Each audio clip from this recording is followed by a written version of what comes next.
Muchas gracias por visitar nuestro canal de YouTube. Esperamos que este sermón sea de bendición para tu vida. Vamos a leer capítulo número 13 del libro de San Lucas, los primeros 9 versículos. Lucas 13, 9, y vamos a hablar acerca de la parábola de la higuera estéril. El Señor habló acerca de parábolas, de alegorías y de pequeñas historias que son como ilustraciones de la tierra que nos enseñan alguna verdad espiritual, ¿verdad? Entonces esa es la finalidad son ventanas para que nosotros entendamos algunas verdades que a veces no las podemos captar con claridad. Lucas 13, 6 al 9, se lo leo así de carrerita. Ya sabe usted que por 2 meses no tenemos cultos el domingo por la tarde, ¿verdad? No es para que esté pegado en el televisor, ¿verdad? Tampoco, ni para que se la pase comiendo todo el domingo. Es para que descanse, esté con su familia, haga buenas conexiones con su suegra, la visite y le dé un beso y le diga: de verdad la quiero, suegra, ¿verdad?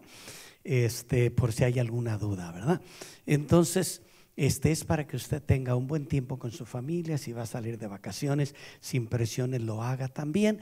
Después de 2 meses regresamos otra vez a nuestros cultos: 10 de la mañana, 12 en inglés y 5 de la tarde. Pero por 2 meses no tenemos servicios los domingos en la tarde, pero tenemos el miércoles que no teníamos. Así es que cambiamos el del domingo en la tarde a las 5 por uno del miércoles a las 7:30.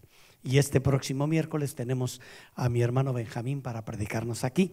Es el rey de los flash informativos aquí y de su programa en su radio y en la televisión. Él está con nosotros aquí y 2 cantantes, y tendremos un culto bonito, vertiginoso, edificante y con mucha alabanza linda de 2 cantores bellos que nos van a bendecir, y Benjamín nos va a traer palabra de vida. El siguiente miércoles, que es el día 10, vendrá mi hermano Javier de Vallehermoso a decirnos cómo está por allá. Le encargamos unos tacos para los que les gustan los tacos de allá, y vamos a tener también un lindo tiempo. Lucas 13, 6, al que le dije, no, del 1 al 9. Mire lo que dice. El título debe de ser el mismo que hay en su Biblia, porque el tema central de la higuera es arrepiéntanse. Dice: arrepentíos o pereceréis. En este mismo tiempo estaban allí algunos que le contaban acerca de los galileos, cuya sangre Pilato había mezclado con los sacrificios de ellos. Respondiendo Jesús les dijo: ¿piensan ustedes que esos galileos, porque padecieron tales cosas, eran más pecadores que todos los galileos? Y Cristo les dice: os digo no. Antes, si no os arrepentís, todos pereceréis igualmente. ¿O qué aquellos 18, sigue diciendo Jesús, sobre los cuales cayó la torre de Siloé y los mató, piensan que eran más culpables que todos los hombres que habitan en Jerusalén? Yo les digo que no. Antes, si no se arrepienten, todos perecerán igualmente. Verso 6. Entonces Jesús aprovecha aquello para entrar en la parábola de la higuera estéril. Dice: y dijo también esta parábola: tenía un hombre una higuera plantada en su viña, y vino a buscar fruto en ella, y por desgracia, no dice por desgracia, eso digo yo, por desgracia no halló nada. Y dijo al viñador: he aquí, hace 3 años, imagínense, 3 años vengo a buscar fruto en esta higuera y no lo hallo. Entonces le dijo al labrador: córtala. ¿Para qué inutiliza también la tierra? Él entonces, respondiendo, le dijo: Señor, o sea, el labrador, el que cuidaba las plantas del hacendado. Él entonces le dijo: Señor, déjala todavía este año, hasta que yo cabe alrededor de ella y la abone. Y si diere fruto, bien. Y si no, la cortarás. Esta es la breve historia que nos ocupa este último domingo de este lindo mes de junio. Muy caliente, por cierto.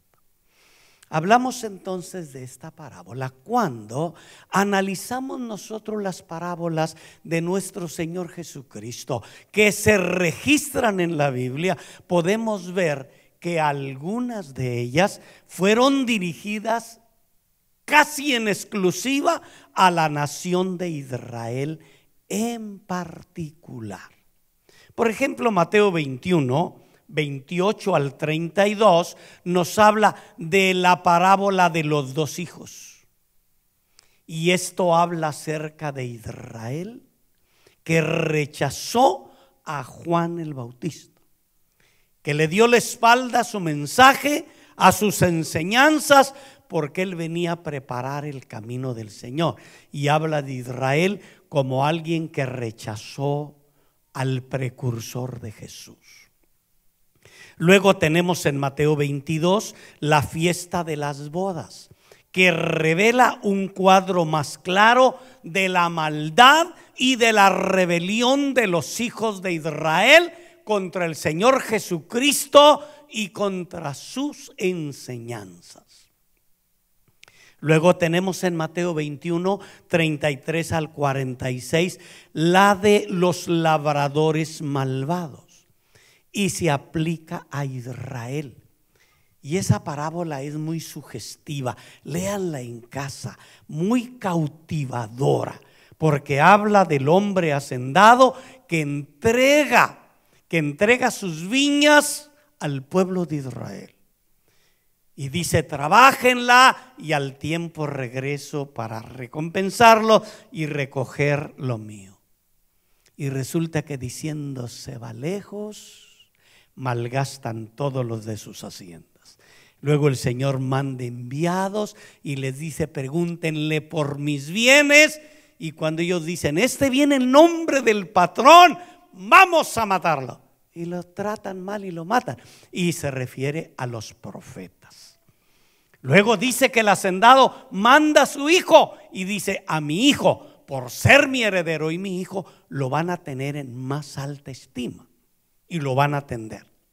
Y por el contrario dicen: este es el heredero, a este es el que hay que darle cuello. Allá en México dicen: hay que darle piso, hay que matarlo. Y lo matan. Y habla acerca de cómo el pueblo de Israel rechazó a Jesús, mató a sus profetas y luego mató al Hijo de Dios. Esas tres parábolas fueron dichas la última semana del ministerio del Señor Jesucristo antes de ser crucificado, y tienen un enfoque directo sobre el pueblo de Israel. Ahora, esta parábola es conocida como la parábola de la higuera estéril y tiene directamente que ver con el arrepentimiento de las personas, de los individuos, de nosotros, más que de Israel. Y eso hace en alguna forma de esta parábola, la hace más interesante para nosotros, porque Jesús trata de llevarnos a comprender la importancia vital de arrepentirnos. Y a muchos de nosotros nos hará falta arrepentirnos. Arrepentirnos de algunas cosas. Mire algunas cosas que le digo de la parábola. Primero, la ocasión en que Jesús cuenta esta parábola. Jesús responde a la noticia sobre la desgracia de los galileos que vienen a traerle la gente que se reunía alrededor de Jesús y que finalmente eran los religiosos, los que siempre estaban tratando de presionar a Jesús sobre alguna verdad en la que él cometiera un error y acusarlo. Le contaron de cómo Pilato, en alguna de aquellas terribles masacres que él había hecho, había matado a un grupo de galileos y luego había agarrado la sangre de ellos y la había mezclado con corderos o borregos o animales de sacrificio y los había ofrecido a sus dioses, sacrificios mezclados con la sangre de los galileos que con violencia y crueldad él los había matado. Jesús se anticipa al pensamiento de aquellos preguntones que le traen aquella noticia y les dice: ¿y ustedes piensan que aquellos galileos eran más pecadores que todos los demás? Porque los mató así Pilato y los masacró y luego agarró su sangre para sacrificios. Y les dice: no, yo les digo que no, no eran más pecadores que los demás. Luego Jesús les hace referencia a otra tragedia parecida. Les cuenta la historia de los 18 sobre los cuales había caído la torre de Siloé y los había matado.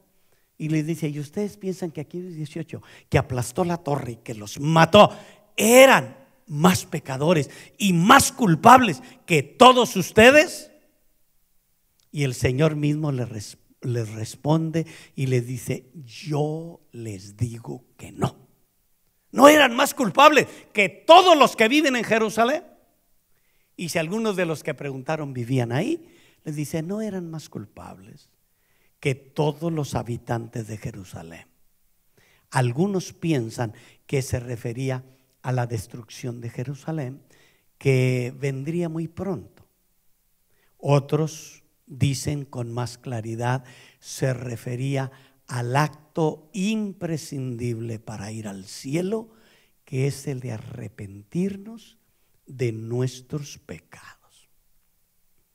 Ahora, la parábola en sí, del 6 al 9, es interesante.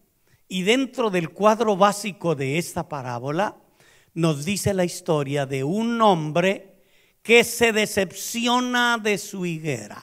Tiene muchas higueras y todas ellas estaban tan bien cuidadas, estaban igualmente atendidas, abonadas, protegidas, cuidadas, atendidas por el labrador, pero desgraciadamente no había dado fruto. 3 años. Viene un año, el 2016, y no hay fruto. Viene el 2017 y sigue estéril. Viene el 2018 y sigue estéril. Dice: 3 años he venido y esta higuera está igual, hojas solamente. ¿Para qué inutiliza la tierra? Córtala, sácala. ¿Para qué inutiliza la tierra? Ahí podemos plantar una que sea más fructífera. No siempre las plantas dan fruto. Mi mamá era amante de las flores y platicaba con ellas, especialmente con los rosales, y luego terminaba espinada y lo oíamos y le decía: mira nomás, te ando atendiendo y te ando cuidando y mira las espinas que me clavas y mira la sangre que me saca. Si no das rosas, te voy a arrancar. Como que sería bueno hablarle a las rosas o a las flores, que a veces son más obedientes que nosotros. No daba fruto en 3 años. El hacendado decide cortarla, pero el labrador insistentemente dice que no. El punto principal, hermanos queridos, de la parábola es bien claro. Hay que arrepentirse. Si no se arrepienten, dijo el Señor, todos perecerán igualmente. El arrepentimiento, hermanos, teológicamente es sentir un dolor profundo por haber dejado al Señor, o por haber pecado contra Dios, o por andar lejos de Él. y pedirle perdón y misericordia. Disculpe un momentito. Déjeme quitarme este asunto. Acércate tú que traes un saco nuevo. Ándale. Se lo acabo de comprar, hermanos, ahí en la segunda. No fuimos a Ross, ¿verdad, mi vida? Bueno, hermano, el punto principal es arrepentirse. El arrepentimiento es sentir un dolor profundo porque hemos ofendido a Dios, porque hemos pecado, porque le hemos fallado, porque hemos seguido nuestros propios caminos, desatendiendo los caminos de Él. Mire, para arrepentirse, hermano, se necesitan tres cosas. Se necesita tiempo, gracia y voluntad. ¿Qué se necesita, hermano? Tiempo.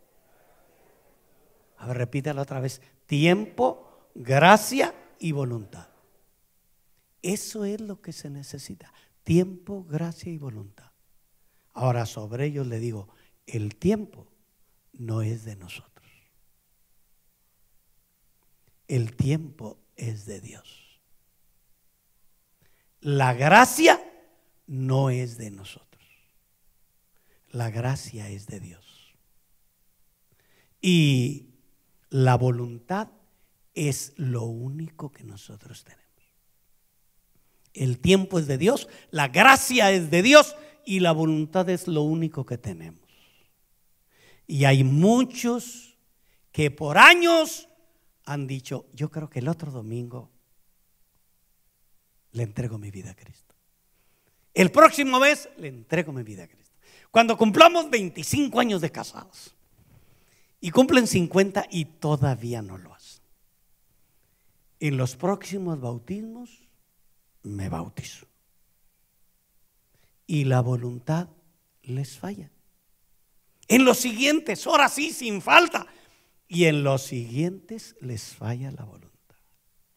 La voluntad nuestra es demasiado frágil y se necesita gracia, tiempo y voluntad. Y la voluntad es lo único nuestro y puede fallarnos cuando no quisiéramos. Si Dios no orara por nosotros y rogara, nos fallaría muchas veces. Pedro fue agredido por el diablo para ser zarandeado como a trigo y se acercó Jesús para decirle: Pedro, yo he rogado por ti para que tu fe no falte. Y el diablo le dio una zarandeada infame, pero el intercesor divino allá estaba para que Pedro aguantara las presiones del diablo y se mantuviera firme y fiel, porque Dios le había llamado piedra. Pedro, tú serás una roca. Si usted lee Romanos 8:34, dice: ¿quién acusará a los escogidos? Cristo es el que murió, el que además resucitó, el que además está a la diestra del Padre y el que además intercede por nosotros. Estamos ahí porque la gracia divina estuvo con nosotros para sostenernos y guardarnos. ¿Qué lecciones tenemos, hermano, de la higuera? Primero, donde Dios ha extendido sus privilegios, sus misericordias y sus bondades, Él espera algo a cambio.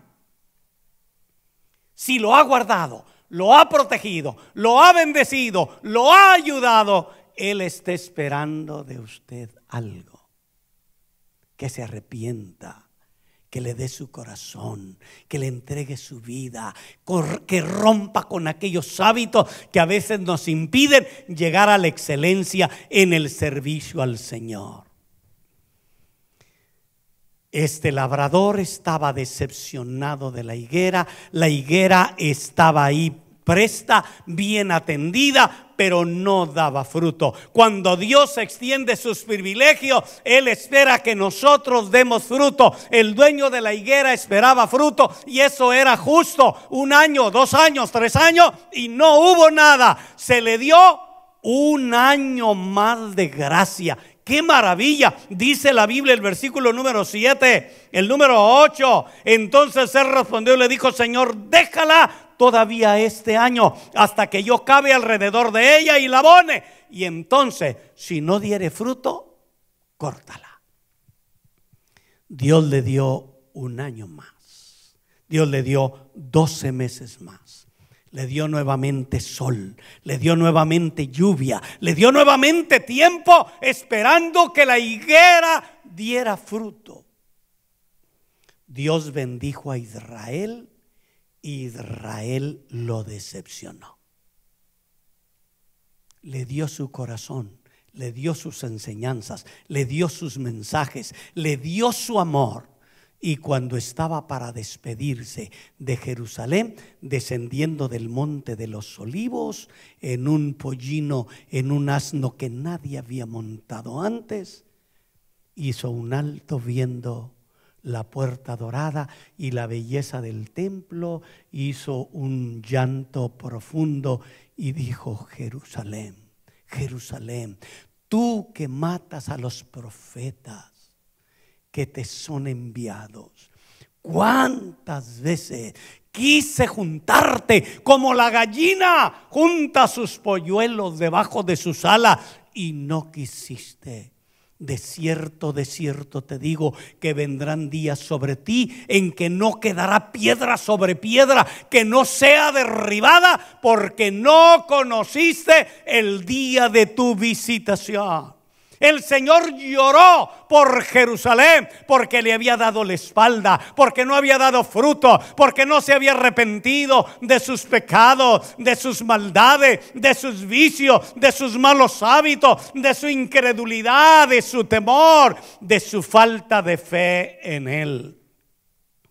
Y a nosotros, hermanos, igual que Israel, Él nos ha bendecido. ¿Cuánto le ha bendecido? Mucho. Todos los días salimos aquí a la carretera, en su carrito, y lo guarda Dios. Yo salgo seguido, ¿no? ¿Cuántos kilómetros corrimos viernes y sábado? Como unos 600 kilómetros en una reunión ministerial que teníamos ayer y antier en Fort Worth. Y el carrito fue cuidado por el Señor. Y nosotros cuidados por el Señor. Y aquí estamos hoy. Y a usted es seguro que el Señor lo ha cuidado. ¿Cuántas bendiciones nos da el Señor? Como a Israel, el Señor nos ha bendecido, nos ha guardado y ha tenido paciencia con nosotros.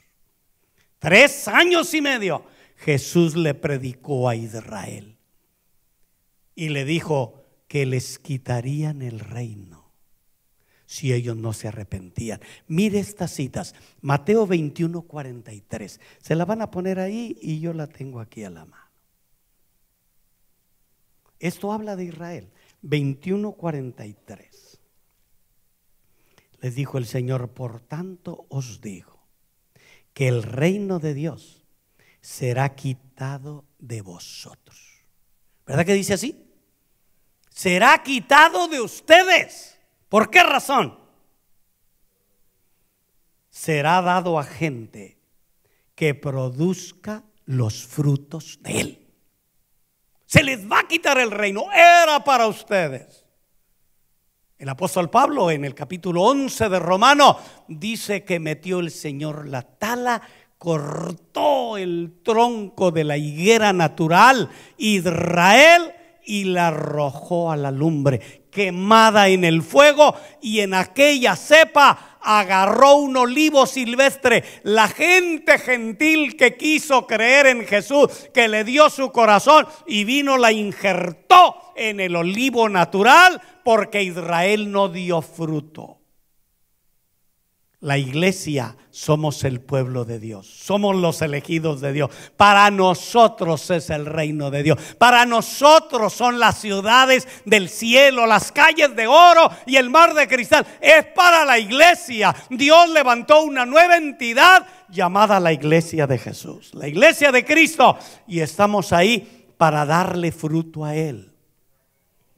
El Señor fue paciente con Israel como es paciente para con nosotros. San Pedro capítulo número 3, segunda de Pedro capítulo número 3, y le van a poner ahí la cita, capítulo 3 verso 9. A ver qué dice. Mire cómo dice: el Señor ha tenido paciencia. Dice segunda de Pedro 3, 9: el Señor no retarda su promesa, según algunos la tienen por tardanza, sino que es paciente para con nosotros, no queriendo que ninguno se pierda, sino que todos procedan al arrepentimiento. El Señor está teniendo paciencia con muchos a los que les habla y les habla y les habla y dicen algún día: es muy bueno, es lo mejor, tal vez. Y se niegan a atar su corazón a aquel que murió para salvarlo. La paciencia del Señor es para nuestra salvación. No es porque Él encantaría tener paciencia, aunque es uno de sus atributos, sino porque la paciencia de Dios es para salvación. Mire lo que dice ese mismo capítulo, pero el verso 15 dice: tened entendido que la paciencia de nuestro Señor es para salvación, como también nuestro amado hermano Pablo, según su sabiduría, le ha sido dada. La paciencia de Dios es para que seamos salvos, para que entremos en el reino, para que abramos las puertas por medio de la llave de la fe y tengamos una relación de hijos con Él. La Biblia dice: de tal manera amó Dios al mundo que dio a su Hijo unigénito, para que todo aquel que en Él cree no se pierda, mas tenga vida eterna. Mire, la última historia de esta parábola es que la paciencia de Dios es el único atributo que tiene límite. Hay veces que usted se desespera y a lo mejor le pega a su hijo. Bueno, ya te había dicho que no hicieras esto, ya te había dicho que te bañaras, y le da un pellizco, aunque ya no se usa mucho, ¿verdad? Le da un pellizco, un coscorrón, un manazo. No sé si todavía usa cachetadas, pero cachetadas son en el cachete, ¿verdad? Bueno, pero en el tiempo de nosotros era así. La mejor psicología era la chancla, el cinturón y alguna correa. A mí solo una vez mi padre me pegó con un mecate de esos de amarrar los animales. Él tenía una mula muy buena, muy buena,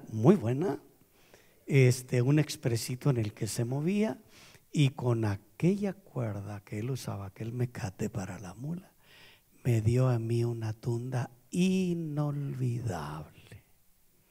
Yo creo que me la dio hace como 64 años o 65. Estaba en el kinder, en la escuela primaria, y la maestra me dio un tablazo en la mano.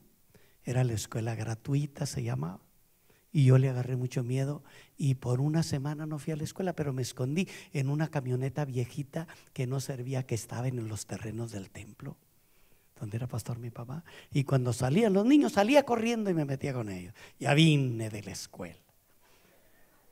Lo que yo no sabía es que el viernes la directora del kinder mandó una nota a la casa para preguntar por qué yo no había ido toda la semana. Y cuando llegó la nota y yo me di cuenta, a correr, hermano. Me escondí lo más que pude. Vivíamos en una casa esas que estaban en alto así. Bueno, me metí debajo del piso. Digo, mi papá, ayúdame, Samuel, a buscarlo. Y ahí anda Samuel buscándome, y se agachó, y el aborrecido me vio. Digo, papá, aquí está debajo. Salí por el otro lado y corrí como 4 cuadras y me fui a casa del hermano Margarito Silva.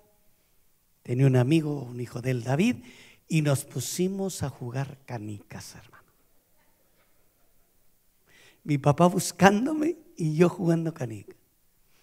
Y en una de esas que me agacho a tirarle así ahí no me acuerdo cómo se llamaba ya él. Bueno, mire, aquí nomás una mano me agarró Y volteé y digo, ay, mamacita. Era mi papá. Y traía el chicote en la mano. No me pegó, pero me llevó agarradito hasta la casa. Y entrando, y era cuando se usaban pantalones cortos, hermano. Hoy no, pero en ese tiempo, hoy nomás para jugar o alguna cosa así. Y me dio una tunda, hermano, inolvidable. Fue la única vez que mi papá me pegó. Me dejó los moretones aquí horribles. El siguiente lunes estaba yo en el kinder, ya no fallé. Y en el recreo me decían, vente a jugar, Rubén, y yo pegadito a la pared. No tengo ganas, ando muy cansado. No quería que me vieran los moretones, hermano. Y cuando se acababa la clase, yo esperaba que salieran todos y luego me salía corriendo hasta la casa para que no me vieran las piernas. Eso ya no se usaba, hermano. Pero esa es la mejor psicología, hermano. Que llévalo con el terapista y que le dé unas lecciones de no sé qué. La chancla y el cinto y el chicote era excelente. Bueno, Israel no dio fruto. La paciencia se acaba. ¿Cómo dice el versículo número 3:7? ¿Cómo dice 3:7? Fíjese, estamos ahí mismo en 2 Pedro 3:7.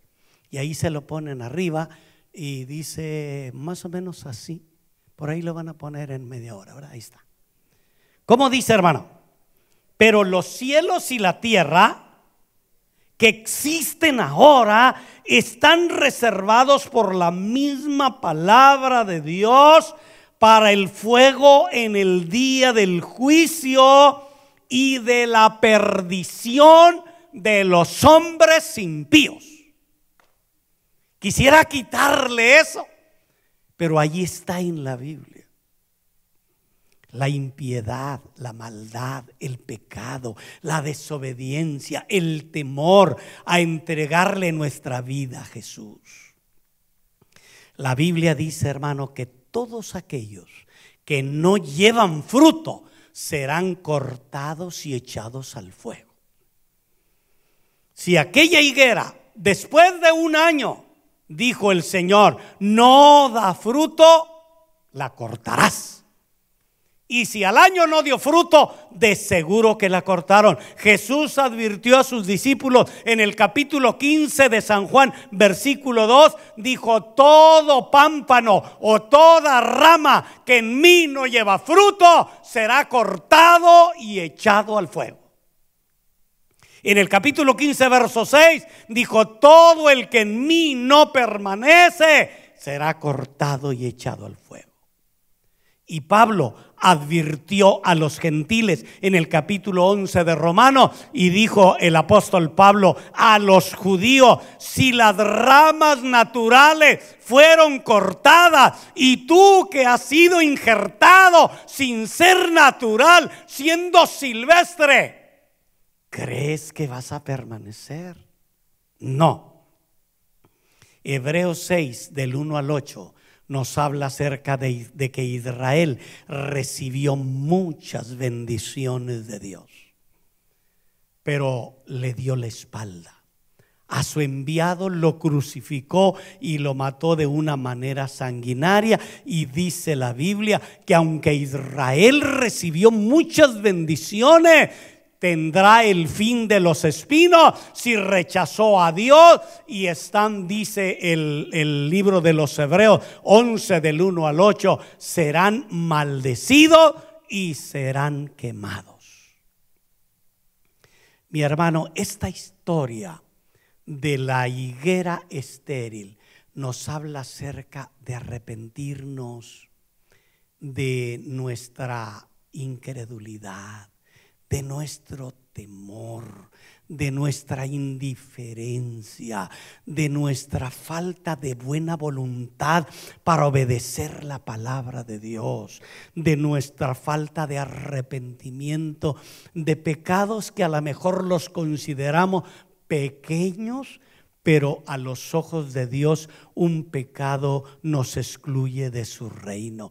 El pensamiento central de esta parábola es que hay que arrepentirnos y a tiempo, porque la paciencia de Dios es la única virtud o el único atributo que tiene límite. Cuando el límite, capítulo 6 de Génesis, de la humanidad, el límite de sus pecados le cansó a Dios, dijo Dios: he decidido destruir al mundo y lo voy a destruir por agua. Buscó a Noé, el único justo, y le dijo: hazte un arca en el que tú y tu familia se salven, porque de esta gente estoy cansado. Los pensamientos de ellos son de continuo el mal. En el tiempo de Sodoma, igual, el pecado llegó hasta el cielo. Dijo Dios: su pecado ha llegado hasta acá.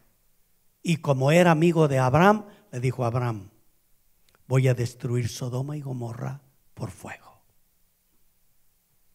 Y Abraham se asustó porque su sobrino vivía ahí. Le dijo: no, Señor, ahí hay gente justa, ahí hay gente buena, ahí está Lot, mi sobrino, y su familia. Dijo: voy a destruir las ciudades por su maldad. Y le dijo a Abraham: Señor, si hubiere 50 justos, vas a destruir la ciudad. Por amor a los 50 no la destruí. Señor, y si hay 40, por amor a los 40 no la destruyo. Y si hay 20, Señor, si hay 10, Señor, por amor a ellos no la destruyo. Y ahí paró la oración de Abraham. No había 10. No había 10. Había menos justos que 10. Y Dios envió sus ángeles a sacar a a Lot, a su esposa, a sus hijos, porque eran justos, para que no perecieran en la destrucción de ellos. Dios nos llama, hermanos, Dios nos llama esta mañana a tener fe y a esforzarnos. Mire, usted puede tener fe ahí en su banca, pero no siempre nos esforzamos para venir aquí. Los altares desde la antigüedad eran para encontrarse con Dios. Abraham levantaba un altar, ofreció un sacrificio para encontrarse con Dios. Jacob hacía lo mismo, Isaac hacía lo mismo. Los reyes hacían lo mismo.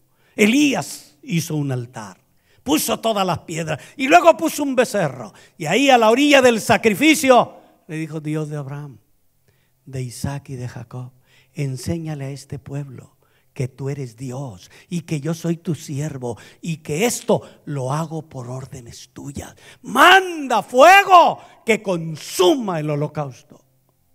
Y dice la Biblia que el Señor envió una vórtice de fuego impresionante que cayó sobre el becerro y lo quemó, y quemó la leña y quemó las piedras y hasta absorbió el agua que habían puesto en aquel sacrificio, porque le habían echado bastantes cántaros de agua.